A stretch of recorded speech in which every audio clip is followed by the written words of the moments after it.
Muy bien, seguimos en el escenario del Poder Stock disponible por Vía X. Conversaciones necesarias en el Chile que estamos haciendo entre todas y entre todos. Y lo hemos dicho, ¿no? No se puede entender el presente y no se puede proyectar el futuro, por supuesto, si no conocemos el pasado. Y nos visita todos los lunes, amigo de la casa historiador, don Gonzalo Peralta. ¿Cómo está? Profesor Peralta, ¿cómo le ha ido? Muy bien, Freddy. Profesor. Académico. Académico, y se pone como académico. Todas las jinetas de la antigüedad de la academia. Como que se sienta más derecho cuando digo académico, ¿no? Claro, como Andrés Bello con carepena un poco, así como medio labiado. Oye, analizando sucesos del pasado, inmediato, reciente, contemporáneo, mucho, ¿no? Para entender un poco lo que está ocurriendo. Y se conmemoró el Día Internacional de la Mujer. Sí, claro.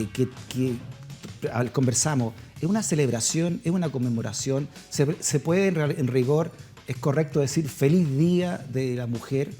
Porque detrás de eso hay una historia importante, ¿no? Que es la que vamos a hablar hoy día, ¿no? ¿En qué consiste? Claro, hay una tragedia, más bien un crimen, ¿no? Derechamente. Y es más bien una conmemoración. O sea, no creo que nadie celebre un crimen, ¿no? Masivo. 140 mujeres asesinadas. Una cantidad... Es horroroso, ¿no? Espantoso, lo que ocurrió ahí, espantoso. Y que tiene que ver con el tema que corre en paralelo y que también ocurre en Chile. Esto ocurre en Estados Unidos a comienzos del siglo XX, 1908. Y es la época en que surge el movimiento obrero, ¿no? Y las primeras reivindicaciones sociales del mundo de los trabajadores. Y ahí la mujer también se vincula porque la mujer empieza a salir a trabajar. De hecho, estas son mujeres trabajadoras. Y por eso también el énfasis en la mujer trabajadora en esta conmemoración, porque son mujeres que trabajan en una textil. Y que hacen una huelga para obtener ciertos beneficios que hoy día consideramos básicos, indispensables, como recibir los mismos sueldos de los hombres por el mismo trabajo y bajar la jornada a 10 horas, o sea, era más de 10. Mujeres que, como sabemos, también luego deben llegar a su casa a atender las labores domésticas y la crianza de los hijos. Y estamos hablando de Nueva York, ¿no? Claro. Estamos hablando de las ciudades del sur de Estados Unidos. Que, no, porque es el tema que... fabril. Claro, en el norte de Estados Unidos donde surgen las fábricas, ¿no? En Illinois, en este que se habla, todo este cinturón del óxido, ¿no? Claro. Que ahora está tan de capa caída. Ahí era, ¿no? Ahí migraban los trabajadores de todo el país para conseguir trabajo en las nacientes fábricas. Y estas mujeres son mujeres trabajadoras textiles de una fábrica. Oye, ¿y pues cómo más de 120 mujeres, 128 según algún algoritmo, ¿no? Son las que mueren ahí? ¿Qué más? ¿Qué ocurre? Bueno, es una huelga con una toma por estas reivindicaciones y el patrón se niega y ordena que sean encerradas, de manera de rendirlas por cansancio, ¿no? Por agotamiento, por hambre, en fin.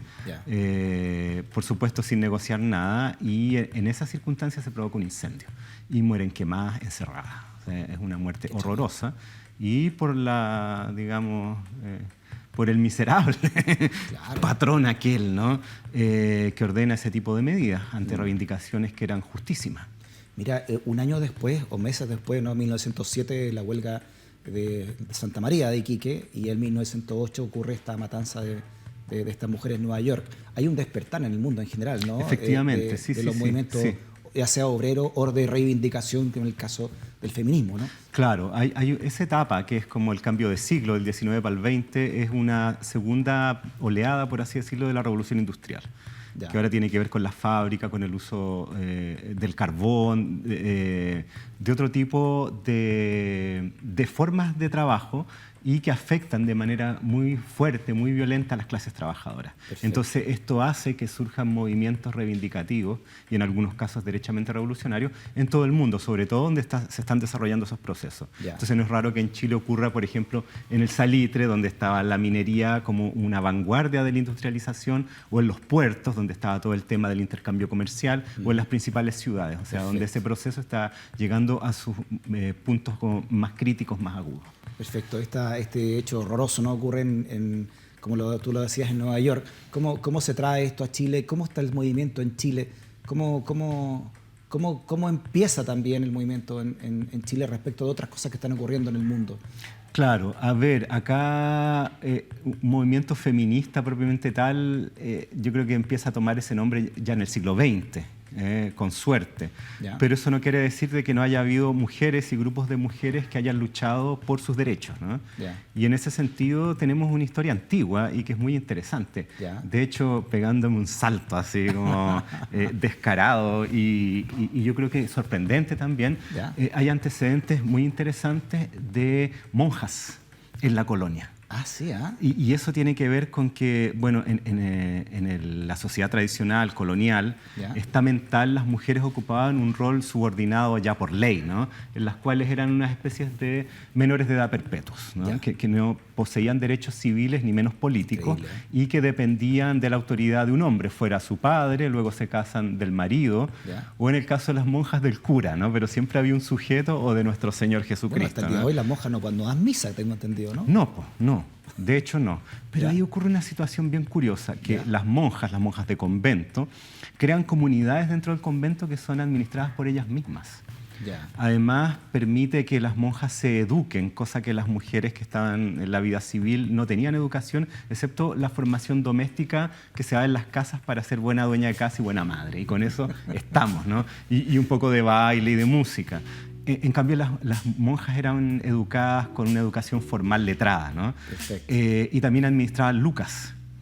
Entonces, es un gran poder, de independencia, ¿no? Es que ese es el asunto, te da autonomía, ¿no? Claro, obvio. Por eso la inserción de las mujeres en el mundo laboral es tan importante y por esto el tema que nos convoca hoy día, ¿no? De ese crimen, ¿no? Tenía que ver con mujeres que estaban ganando su platita y eso les da libertad. Exacto. Bueno, las monjas en el convento crean comunidades de mujeres autónomas e ilustradas. Mucho más libres, eso es lo que nos parece contradictorio desde ahora, que las mujeres de la vida civil que dependían del hombre que circulara por ahí. Entonces ahí se dan personajes bien interesantes y hay una monja chilena que se llama Úrsula Suárez, de la cual nos queda sus memorias, que ella las escribe porque era una monja, como una monja política, por así decirlo. Ella es la que está en la imagen ahí, porque no habían fotos. Ah, claro, ella es Úrsula, o sea, eso es lo que se conserva en un libro que se salió con sus memorias. ¿Ella es española o criolla? Es chilena. Es una mujer chilena de la élite chilena de la época que nace a fines del siglo XVII, o sea, en 1600. Mira, imagínate, muy 1600. antiguo. Y entra a las Monjas Claras, que era un convento que quedaba aquí en la Alameda.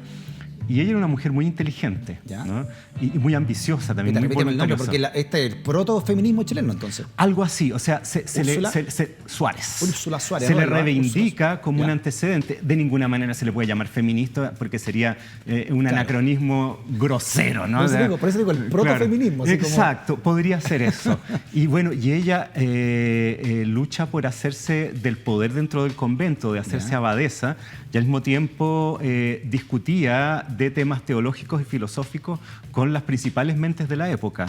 Era un poco como la Sor Juana Inés de la Cruz, ¿no? en México, una monja intelectual y que además se hace del poder en el convento y los curas, al verla que estaba muy alzada, la castigan, ¿no? Y el castigo es bien duro, bien humillante y además se le exige que escriban sus memorias, su autobiografía, para que al examinar su vida se dé cuenta de sus muchos errores y pecados y así enmiende.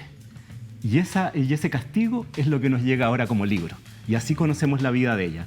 Y era una mujer extraordinaria y yo creo que hay un tema que es interesante. Disculpa, ¿cómo se llama ese libro? ¿Dónde se puede encontrar? Se llama Relación autobiográfica.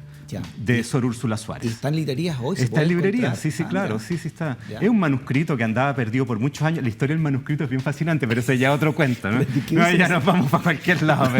¿Cuáles son las directrices de ese manuscrito? Bueno, ella lo escribe porque el cura lo castiga. Le dice, usted escriba sus memorias para que sepa lo mala que fue y enmiende. Y lo que la monja era una monja inteligente y ambiciosa. O sea, algo que para la mujer de la época era pecado, ¿no? Perfecto. Desde los hombres, por supuesto. Ella describe, ponte tú, una cuestión muy interesante. Los conventos no es como uno los imagina un lugar tenebroso, ¿no? Sino que eran casi como comunidades de mujeres con departamentos propios. Incluso algunas tenían sirvientas hasta esclavas, ¿no? En estos departamentos que eran como con patio, con chacra, ¿no? Ahí está el libro, mira. Ese mismo, el que yo tengo. Esa es la edición, es muy sí, bueno. O sea, los conventos eran como una pequeña ciudad. Exacto. ¿no? Y Y las monjas, por ejemplo, recibían visitas de varones, no podían entrar, sino que se quedaban en el locutorio, ¿no? Con una rejilla y todo eso.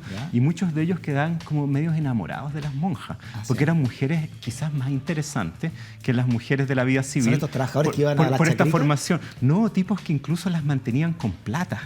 Para que tuvieran su departamentito bien instalado, con buenos muebles, con sirvientes, con ricas comidas, ¿cachai?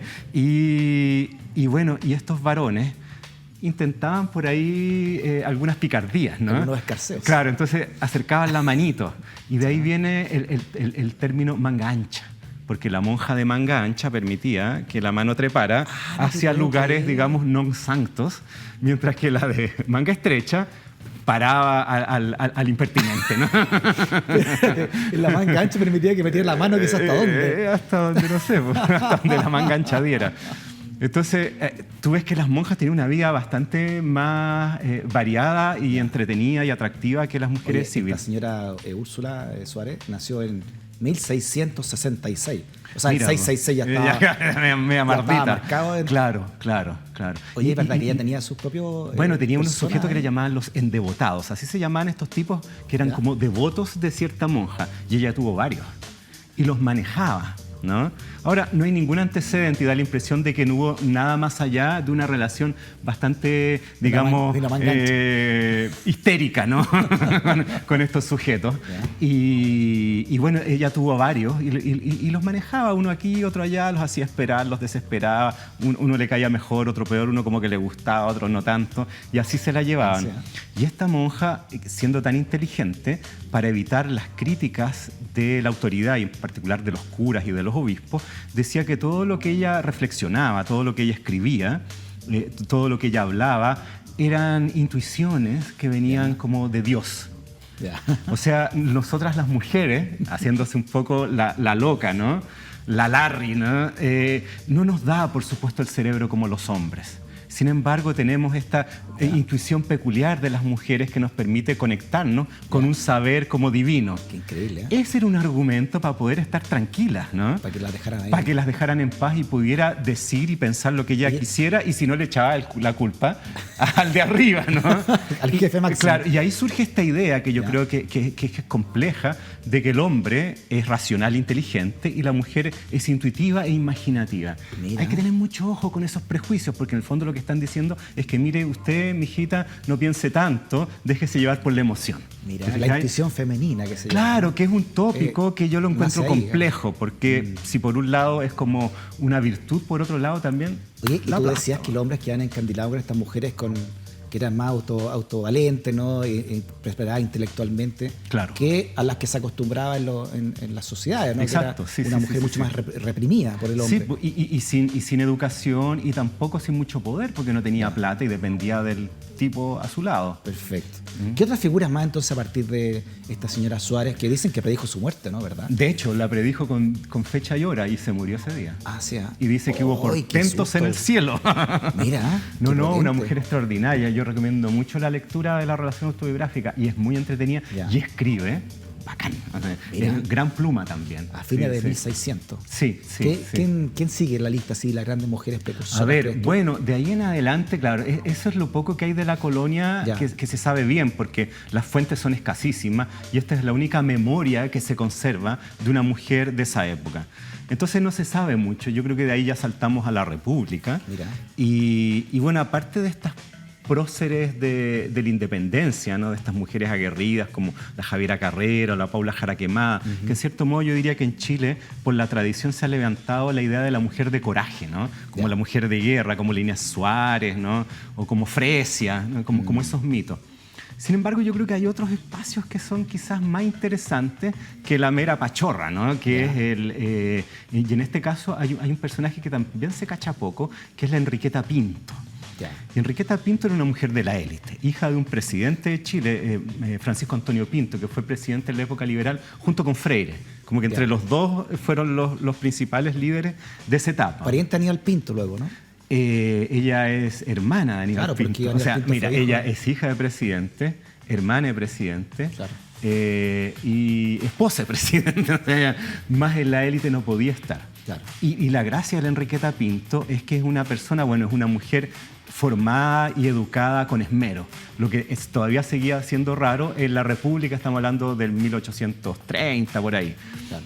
Pero su padre, que era un sujeto ilustrado, como podríamos llamar de izquierda de la época, le pone como tutor a su amigo nada menos que Andrés Bello. O sea, Andrés Bello era su profesor particular. Imagínate. Tenía a ese viejo en la casa dándole clase. Entonces, una mujer extraordinaria. Y esta mujer, por una serie de maniobras políticos sentimentales, podríamos decir, se casa con Manuel Bulnes, justo antes de ganar la presidencia de Chile. Conservador. Exacto. De hecho, ahí se da una situación bien interesante. Para las elecciones de 1841, una breve digresión, pero yo creo que es interesante por el rol de la mujer en política. Bulnes es candidato a la presidencia y también Pinto, por los liberales. Disculpa, ¿viste una pintura de la señora Enriqueta de Pinto? Ella es Enriqueta, claro, ese es por Montboissin, si no me equivoco. Mira. Y van los dos de candidatos y Pinto va a ver a Bulnes como una visita de cortesía, y porque además Bulnes venía de ganar la guerra contra la Confederación Perú-Boliviana. Se lo va a felicitar por sus acciones militares. No, él venía ganándolas todas, era el gran candidato, sácate un candidato. Claro. Y se caen bien, ¿no? Los dos habían sido militares, el otro de la independencia. La cosa es que Bulnes después va a visitar a Pinto de vuelta a su casa y se encuentra con Enriqueta. Y Bulnes cae fulminado. Este oficial victorioso. Claro, el campeón de tantas batallas, en esta pierde, ¿no? Ahí colapsa frente a Enriqueta y se quiere casar con la hija de su contendor político para las elecciones. Mira. Lo que es un desastre para sus asesores políticos. Como si ahora imagináramos en alguna de estas elecciones, claro, como la hija de Lavín queriendo casarse con... En fin. Mejor no seguir. Claro, es una extraña pareja. Y llegan a un acuerdo Pinto con Bulnes, porque Bulnes le va a pedir la mano a su hija. Y Pinto le dice, mire, dos cosas. Primero, lleguemos a un acuerdo político. El que salga elegido... va a llamar al que pierda a su gobierno. Vamos a hacer un gobierno de reconciliación nacional. Lo otro, aquí la que decide es ella, no yo, Enriqueta. Así que pregúntele a la niña. Yo soy un padre moderno, ¿no? Y Bulnes va a donde Enriqueta y Enriqueta le da el sí. Mira. Se casan, vienen las elecciones, gana Manuel Bulnes, claro, y llama a Pinto al gobierno y comienza un periodo de reconciliación nacional, sí, por decirlo de algún modo, después del gobierno de Portales y Prieto, que fue muy represivo, muy autoritario. Son 10 años de gobierno que tuvo. Claro, y se abre la política. Y lo interesante de la Enriqueta es que, siendo primera dama, por así decirlo, es la que instala la moneda como palacio de gobierno. Antes no era la moneda, estaba en Plaza de Armas.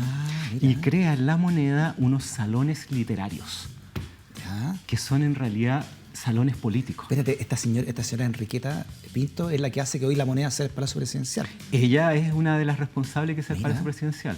Entonces lo que ella hace es invitar a todos sus amigos intelectuales de la época, Andrés Bello, Bilbao, Lastarria, Rugenda, en fin, un montón de sujetos que andaban por ahí circulando, y los vincula con los políticos amigos de su marido, que además Bulnes era medio bruto, digámoslo, era un hombre de a caballo, sin mucha formación.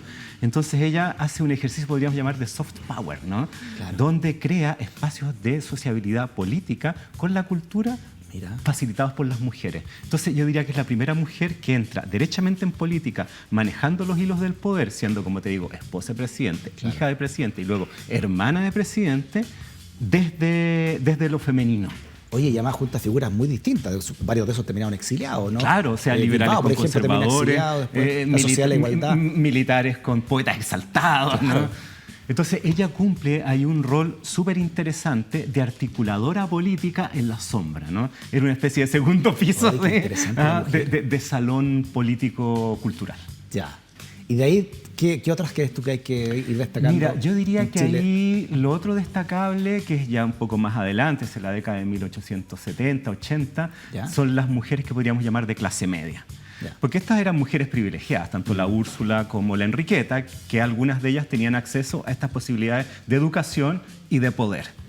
Pero la clase media y las mujeres de clase media se desarrollan mediante la educación formal.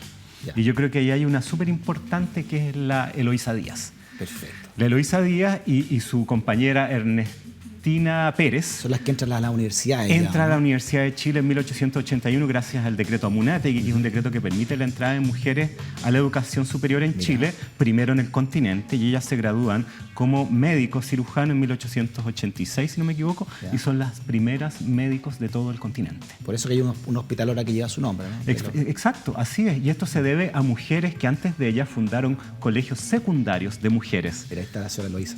Oye, claro. Sí. O sea, Amunátegui fue el que firmó el... Miguel Luis Amunátegui, buena, ¿eh? el del liceo, el que está ahí con su hermano en un monumento al lado de la Casa Central de la Chile, Sí, claro, que uno sentado y otro parado. Él era ministro de Educación en 1877 y firma un decreto así. Las mujeres tienen la misma capacidad que los hombres para hacer estudios superiores, así que si cumplen con los mismos requisitos de los hombres no hay problema para que ingresen a la universidad. Y chao, firmado un decreto. Oye, así, en plenas vacaciones. Es una conquista que se sigue dando. Fíjate que este año recién, por primera vez, la primera que entró a la Facultad de la Chile de Ingeniería fue una mujer, el puntaje. Y eso es porque... Históricamente se ha dicho que la mujer no es buena para las matemáticas. Claro. Una tontera, claro. ¿no? Pero bueno, quedó tan metido, volvemos ¿no? al prejuicio que usaba Úrsula Suárez. Soy intuitiva, imaginativa y como que veo cosillas así. Claro. No es cierto eso. La mujer puede ser tan racional, ¿no? Y concreta como cualquier sujeto, varón. Oye, y estas son las dos primeras mujeres entonces que se gradúan de la Universidad de Chile. Claro, y tienen muchas dificultades. O sea, la Eloísa llega a la Chile con 15 años. Entonces le exigen que vaya con la mamá. Y tiene que ir con la mamá a clases para que la proteja de situaciones incómodas frente a los hombres. Todo lo que tuvieron que vencer. Y los compadres le ponen biombo para separarla. Por si se pudiera incomodar por algo, los incomodarán los compadres ahí claramente, ¿no? ¿Pero biombo en la sala de clase? Biombo en la sala de clases para separarla a ella de los compañeros varones. Se temía que viera cuerpos de hombres desnudos, ¿no? Eso era intolerable. O la sangre, ¿no? Que se fuera a desmayar por hacer una cirugía. Cuerpos de hombres muertos desnudos. Claro. De eso, obviamente, sí. Pues, o sea, o de enfermos también, ¿no? Entonces ellas tuvieron que superar todas estas dificultades. Estudiar con muchos obstáculos, como los que te estoy contando, para ser las primeras mujeres médicos de todo el continente. Y yo creo que eso nos honra. Y eso permite que las clases medias, a través de la educación superior, asciendan socialmente, y en el caso de las mujeres, pone a las mujeres de clase media en una cierta vanguardia del rol de la mujer, porque tienen ahora profesión y lucas. Tú decías que esto incluso es algo inédito en el continente, no solamente en Chile. Sí, de hecho, por ejemplo, la Ernestina Pérez después se va a estudiar a Alemania, a hacer un posgrado, y cuando está haciendo el posgrado, los alemanes le exigen que también ponga un biombo. O sea, en Alemania. No. Así que tú podés ver que, claro, ellas tuvieron que pelearla muy duro para llegar a conseguir esos logros. ¿Y qué es lo que siembran entonces estas dos mujeres de la clase media para adelante, pensando que ya vienen los movimientos obreros, ¿no? Que el poder, entre comillas, ¿no? Sale un poquito más de la élite que lo que se acostumbra en el siglo XIX. Lo que pasa es que las mujeres a fines del siglo XIX, pensándola en clases sociales, ¿no? La mujer de clase media logra independizarse gracias a los estudios superiores. Y estas son pioneras.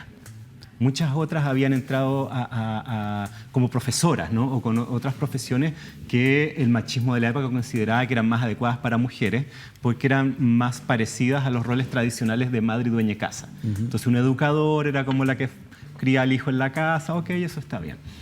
Entonces hace que las mujeres de clase media logren estudios y autonomía. Entonces en ese sentido tienen plata y son pioneras en las luchas por la emancipación femenina. Por otro lado, la mujer trabajadora, la mujer popular, también lo logra porque también tiene que salir a trabajar. Y aquí un elemento súper importante y que parece muy secundario es la aparición de la máquina de coser.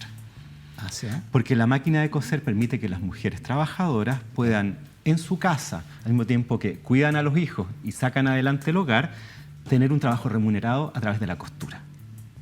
Tanto así que... ¿Cuándo fue? ¿En qué año? Esto, a fines del siglo XIX, yo diría que más o menos de la década de 1860 empiezan a aparecer las máquinas de coser.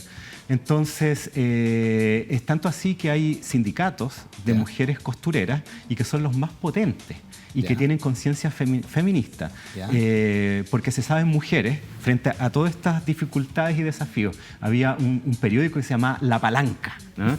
Y que aparecía afuera dibujada una mujer encadenada y sujeta por una roca, que eran los prejuicios, ¿no? Y otras mujeres haciendo palanca, levantando la roca para liberarla. Espérate, era un diario feminista. Era un diario feminista, derechamente. La palanca. Entonces teníamos las mujeres de clase media a través de la educación superior, las mujeres trabajadoras a través de la inserción laboral, y las más perjudicadas, aunque parezca raro, son las mujeres de élite. Porque no entran a la universidad, porque no lo necesitan de primera idea, ¿no? Y porque también se les pone mucho obstáculo y tampoco salen a trabajar. Entonces se les instala en las casas, en los salones, y se les enseña a ser nuevamente buenas dueñas de casa, buenas madres, a tocar el piano, a cantar. Se les enseña idiomas para que tengan una cultura como universal, así, ¿no? Claro, y que puedan, digamos, chapurrear un poco con los extranjeros. Ahí estamos con la palanca. Claro, recordemos que la palanca también es muy simbólico no sé, en la masonería, por ejemplo, o en las grandes escuelas filosóficas, porque con una palanca tú mueves el mundo, ¿no? Esa es la idea. De hecho, estas mujeres de clase obrera estaban vinculadas con los movimientos de izquierda de la época y se vincularían después con el anarquismo, ¿no? Entonces ahí hay cruces. Ya, entonces la mujer se comienza a emancipar desde la clase media, porque en la clase alta están sujetas, están siendo objeto, pero en la clase alta también se comienzan mujeres a rebelar. Claro, pero esas son rebeliones como más independientes, más únicas y por eso mismo más trágicas, yo diría yo. Porque no tienen como esta institucionalidad o este tipo de agrupaciones que las defienda y les hagan sentir una cierta identidad, ¿no? Y ahí hay un personaje que bellísimo y muy trágico, que es la Teresa Bilsmont. Una de mis amores platónicos, Teresa Bilsmont. Es bellísima ella, ¿no? Todo las fotos que salen, la manera en cómo terminó su vida. Sí, es muy trágico. Tremendo. Bueno, ella es una hija de la élite de la época del régimen parlamentario y se casa muy joven, a principios de siglo. Y con su marido viajan a distintos lugares de Chile por la pega del marido. Un pariente, un primo. ¿No? Eran todos primos, imagínate que ella es Teresa Bilsmont y su padre era de apellido Bilsmont y su madre era de apellido Montmont. Está vinculada con la familia Mont, parece. Yo no sé qué problema de genética puede generar eso, ¿no? Mira, ahí está, que es deliciosa, más inteligente. Bellísima. Sí, completamente. No, un personaje, un gran personaje. Bueno, y ella, en uno de los viajes que hace con su marido y sus hijos chicos, sus hijas, va a Iquique, y en Iquique se vincula con una feminista muy famosa de la época española que se llamaba Belén de Zárraga, que era una feminista que viajaba por el mundo y que en este caso llega al norte y se reúne con Luis Emilio Recabarren, ¿no? Fundador del Partido Comunista Chileno, y que en esa época trabajaba en el norte salitrero, ¿no? En la zona de Iquique, con su diario El Despertar de los Trabajadores. Y él recibe a Belén de Zárraga y hacen una gira dando conferencias donde ella habla de feminismo. Y Teresa asiste a estas conferencias y se pega el switchazo de la importancia del feminismo. Estamos hablando de una mujer que tenía 24, 25 años recién. Claro, ella muere de 28 años, claro. Como una rockera, ¿no? O sea, y bueno, y ahí despierta y comienzan los conflictos con su marido, y el marido la manda a un convento. O sea, piensa la mentalidad de la época, y ella huye y se va a Buenos Aires. Arranca con Vicente Huidobro, que era como otro rebelde de la élite. Y bueno, y en Buenos Aires se convierte en personaje, porque sus textos, ella es escritora, es poeta, se ganan el elogio de la crítica y del ambiente literario de Buenos Aires. Hay un famoso texto de ella feminista, ¿no? Que está, hay incluso han hecho póster con eso, ¿no? Es como su acta, ¿no? De pensamiento completo. Claro, que es como su arte poética también. Exacto. Sí. Increíble. Sí. Entonces ella es una persona desde la rebeldía del feminismo y también de la poesía, del arte y de un estilo de vida, diría yo, ¿no? Más libre. De asumir su sexualidad libremente. Ella luego viaja a Europa, se instala en Madrid, en París, y en todas partes es un suceso literario poético. Y se codea con los grandes intelectuales de Europa del momento. Sí, por supuesto. Con Vicente Huidobro. Claro. No, y padrino, es recibida además como un gran personaje, porque ella era muy carismática y muy bella, ¿no? Y muy talentosa. Entonces, todos estos elementos reunidos, además para los europeos, el exotismo de ser chilena, ¿no? Le da como un aire bien especial. y ella se convierte en una especie de musa de los poetas y los literatos de París y de Madrid a principios del siglo XX, digamos en la década del 20. Y no soporta su propia vida y se termina suicidando a los 28 años como tú. Bueno, es muy terrible porque ella, debido al conflicto con su marido, que ella hace abandono, ¿no?, de hogar, lo que era un escándalo absoluto, y luego va a tener varios amantes, en fin, incluso hay libros donde ella habla de sus amantes, entonces eso era intolerable. Le prohíben ver a sus hijas. Y hay una ocasión en que las puede ver en un viaje que hacen a Europa por un breves momentos, y eso la hace caer en una angustia terrible, se enferma y se suicida en, si no me equivoco, es 1924, en la noche de Navidad. Oh, qué tremendo. O sea, la vida es de ella trágico, a los 28 años. Bueno, estuvo detenida, la acusaron de... Bueno, en fin, hay una vida bien... Claro, bien entonces es una rebelde. Yo la plantearía desde esa manera, de una élite que no permitía que la mujer se expresara de este modo. Perfecto. Insisto, a diferencia de la clase media y la clase trabajadora, que sí tenía ciertas formas de asociación que permitía que las mujeres consiguieran un apoyo, ¿no? Y de ahí en adelante, ¿no?, hasta llegar al voto femenino, ya terminando los años 40. Claro, bueno, ahí yo diría que personajes súper importantes son la Amanda Labarca y la Elena Caffarena, ¿no? Primero la Amanda Labarca, que ella es una mujer de clase media. Ella estudia en uno de estos liceos donde también salió la Eloísa Díaz y la Ernestina Pérez. En ese sentido, es muy interesante ver que la historia de las mujeres en Chile y de las luchas y las reivindicaciones de las mujeres en Chile por mayor igualdad van vinculadas. Una aprendió en un lugar y se vinculó con la otra, y esta otra se asoció con la de allá. Hay como una cadena, ¿no? Y uno puede ir encontrando esos nexos. Bueno, en este caso, la Amanda Labarca se forma en estos liceos de mujeres, entra a estudiar a la Universidad de Chile, ¿cachai? El mismo camino de la clase media, ¿no? Se convierte en profesora de castellano, educadora, luego va a ser diplomática, escritora, novelista y activista. Y lo que ella hace, yo diría que son dos cosas. Primero, crea unas cuestiones, viaja mucho, es una gran académica. Ella es una de las primeras académicas, es la primera catedrática de la Universidad de Chile. Se forma en la Sorbona, se forma en Columbia, y estando de viaje en el extranjero, toma conciencia del feminismo. ¿No? Y vuelve a Chile y crea grupos de asociación para las mujeres de élite, que justamente las veía tan votadas, que son, curiosamente, círculos de lectura. ¿Qué es un círculo de lectura? ¿Qué es eso? Bueno, se juntaban las mujeres a leer y a tener actividades culturales para despertarlas intelectualmente a su rol de mujer. Entonces la Amanda Labarca permite que no vuelvan a ocurrir Teresas Bilsmont nuevamente, porque las mujeres de élite ahora tienen un espacio de sociabilidad como mujeres en la lucha por la educación y también por la igualdad de derechos. Y ahí entramos con la Amanda, con las luchas de los derechos civiles y políticos. Ella es. Increíble. Además que tú sabes que Amanda Labarca no se llamaba Labarca, se llamaba Pinto.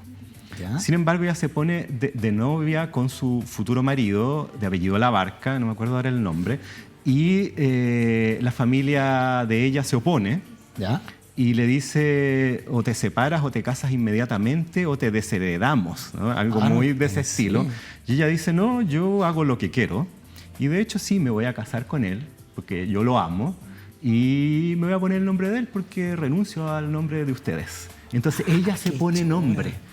Oye, entonces en ese sentido es una mujer de armas tomar. Sí, ¿no? Y precursora, ¿no?, de muchas cosas. Entonces, en ese sentido, claro, dice: yo elijo mi nombre. ¿Y la señora Caffarena? La señora Caffarena, bueno, la señora Caffarena, que es un poco posterior en edad a la Amanda Labarca, pero yo diría que es la misma generación, hija de estos industriales de los Caffarena, los textiles, ¿no?